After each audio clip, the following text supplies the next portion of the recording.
Holes, Chapter 30. The next day was Zigzag's birthday, or so he said. Zigzag lay in his cot as everyone else headed outside. I'm going to sleep in because it's my birthday. Then a little while later he cut into the breakfast line just in front of Squid. Squid told him to go to the end of the line. Hey, it's my birthday, Zigzag said, staying where he was. No, it's not your birthday, said Magnet, who was standing behind Squid. Is too, said Zigzag. July 8th. Stanley was behind Magnet. He didn't know what day of the week it was, let alone the date. It could have been July 8th, but how would Zigzag know? He tried to figure out how long he'd been at Camp Green Lake, if indeed it was July 8th. Well, I came here on May 24th, he said aloud, so that means I've been here 46 days, said Zero. Stanley was still trying to remember how many days there were May and June. He just looked at Zero. He learned not to doubt him when it came to math. 46 days. Felt more like 1,000. He didn't dig a hole that first day, and he hadn't dug one today yet. That meant he dug 44 holes, if it really was July 8th. Can I have an extra carton of juice? Zigzag asked Mr. Sir. It's my birthday. To everyone's surprise, Mr. Sir gave it to him. Stanley dug his shovel into the dirt. Hole number 45. 45th hole's the hardest, he said to himself. That really wasn't true, and he knew it. He was a lot stronger than he was when he first arrived. His body had adjusted somewhat to the heat and harsh conditions. Mr. Sir was no longer depriving him of water. After having to get by on less water for a week or so, Stanley felt now like he had all the water he could want.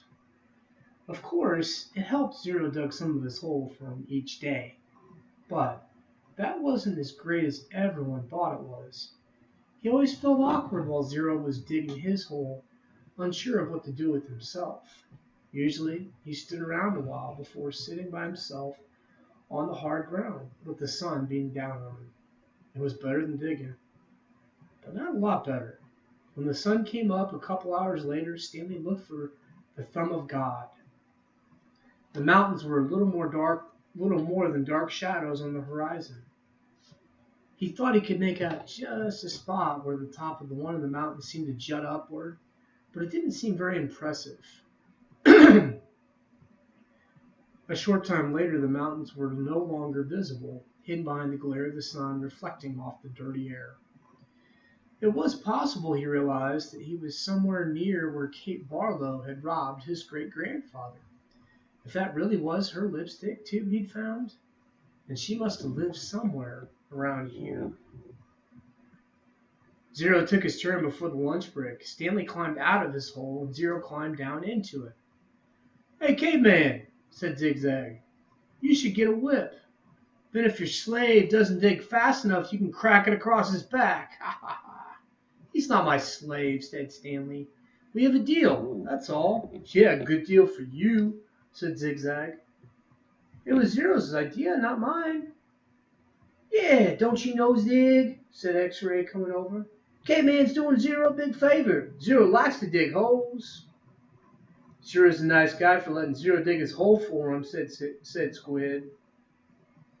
Well, what about me? Asked Armpit. I like to dig holes too. Can I dig for you, Caveman, after Zero's finished? The other boys laughed. No, I want to, said Zigzag. It's my birthday. Stanley tried his best to ignore them. Zigzag kept at it. Come on, Caveman, be a pal. Let me dig your hole. Stanley smiled as if it were all a big joke. When Mr. Pendanski arrived with water and lunch, Zigzag offered Stanley his place in line. Since you're so much better than me. Stanley remained where he was. I didn't say I was better. You're insulting him, Zig, said X-Ray. Why should Caveman take your place when he deserves to be at the very front? He's better than all of us, aren't you, Caveman? No, said Stanley. Sure you are, said X-Ray. Now come on down the front line where you belong. That's okay, said Stanley. No, it's not okay, said X-Ray. Get up here. Stanley hesitated, then moved to the front of the line. Well, this is a first, Mr. Pendanski said, coming around the side of the truck. He filled Stanley's canteen and handed him a sack lunch. Stanley was glad to get away. He sat down between his hole and Zero's. He was glad to be digging his own hole for the rest of the day. Maybe the other boys would leave him alone. Maybe he shouldn't let Zero dig his hole for him anymore. But he needed to save his energy to be a good teacher. He bit into his sandwich, which contained some kind of a meat and cheese mixture that came in a can. Just about everything at Green Lake came in a can. The supply truck came once a month. He glanced up to see Zigzag and Squid walking over to him. I'll give you my cookie if you let me dig your hole, said Zigzag. Squid laughed. Here, take my cookie, said Zigzag, holding it out for him. No thanks, said Stanley. Come on, take my cookie, said Zigzag, sticking it in his face. Leave me alone, said Stanley. Please eat my cookie, said Zigzag, holding it under Stanley's nose. Squid laughed. Stanley pushed it away. Zigzag pushed him back. Don't push me! I didn't! Stanley got to his feet. He looked around. Mr. Pendanski was filling Zero's canteen. Zigzag pushed him again. I said, don't push me! Stanley took a step backward, carefully avoiding Zero's hole. Zigzag kept after him. He shoved Stanley and said, Quit pushing!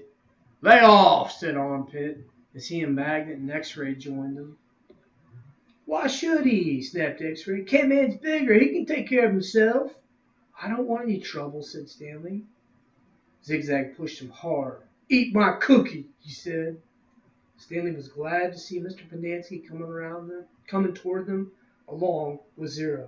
Hi, Mom, said Armpit. We're just fooling around. I saw what was going on, Mr. Pendanski said. He turned to Stanley. Go ahead, Stanley. Hit him back. You're bigger. Stanley stared at Mr. Pendanski in astonishment. Teach the bully a lesson, said Mr. Pendanski. Zigzag hit Stanley on the shoulder with his open hand. Yeah, teach me a lesson, he challenged. Stanley made a feeble attempt to punch Zigzag. Then he felt a flurry of fists against his head and neck. Zigzag had a hold of his collar with one hand and was hitting him with the other.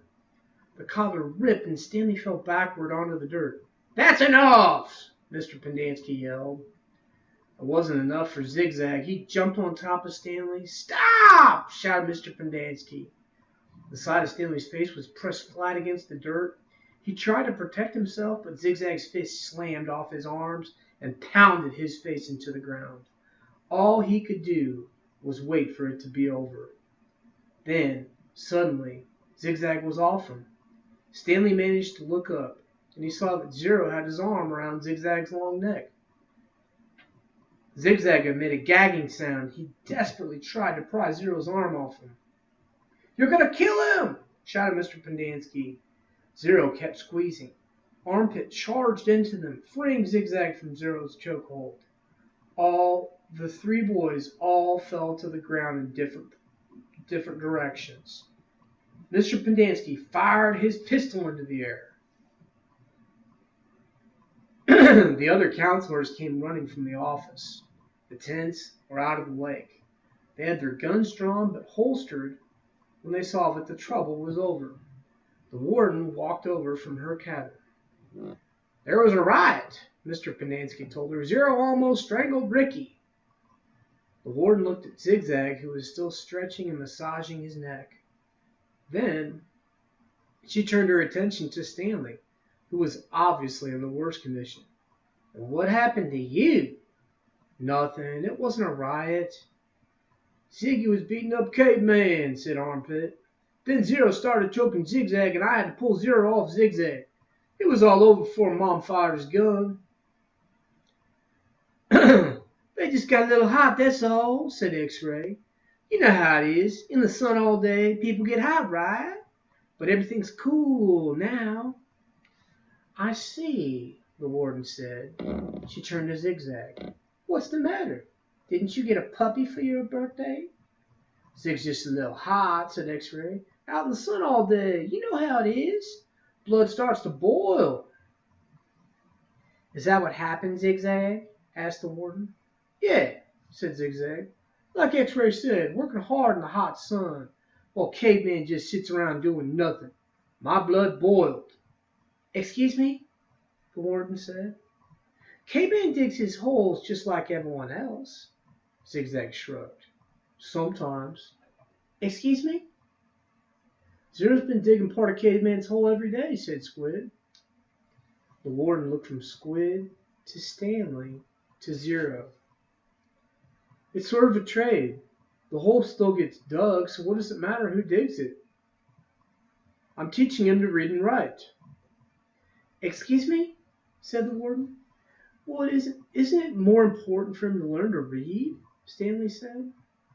Doesn't that build character more than digging holes? That's his character, said the warden. What about your character? Stanley raised and lowered one shoulder. The warden then turned to Zero. Well, Zero, what have you learned so far? Zero said nothing. Have you just been digging Caveman's hole for nothing? The warden asked him. He likes to dig holes, said Mr. Pendanski. Well, tell me what you learned yesterday, said the warden. Surely you can remember that. Zero said nothing. Mr. Pendanski laughed. He picked up a shovel and said, You may as well try to teach this shovel to read. It's got more brains than Zero. The at sound, said Zero. The at sound? Repeated the warden. Well, tell me then, what does C-A-T spell? Zero glanced around uneasily. Stanley knew he knew the answer. Zero just didn't like answering questions. Cat, Zero said. Mr. Pendanski clapped his hands. Bravo! Bravo! The boy's a genius. F-A-T, asked the warden. Zero thought for a moment. Stanley hadn't taught him the F sound yet. F, Zero whispered. F, at, fat. How about H-A-T, asked the warden. Stanley hadn't taught him the H sound either. Zero concentrated hard, then said, Chat. The counselors all laughed. He's a genius, all right, said Mr. Pendanski. He's so stupid, I bet he doesn't even know he's stupid. Stanley didn't know why Mr. Pendanski seemed to have it in for Zero. If Mr. Pendanski only thought about it, he'd realize it was very logical for Zero to think the H made the CH sound. Okay, from now on, I don't want anyone digging anyone else's hole, said the warden. And no more reading lessons. I'm not digging another hole, said Zero. Good, said the warden. She turned to Stanley. You know why you're digging holes? Because it's good for you. It teaches you a lesson. If Zero digs your hole for you, then you're not learning your lesson, are you? Guess not, Stanley mumbled, although he knew they weren't digging just to learn a lesson. She was looking for something that belonged to Kissin' Kate Barlow.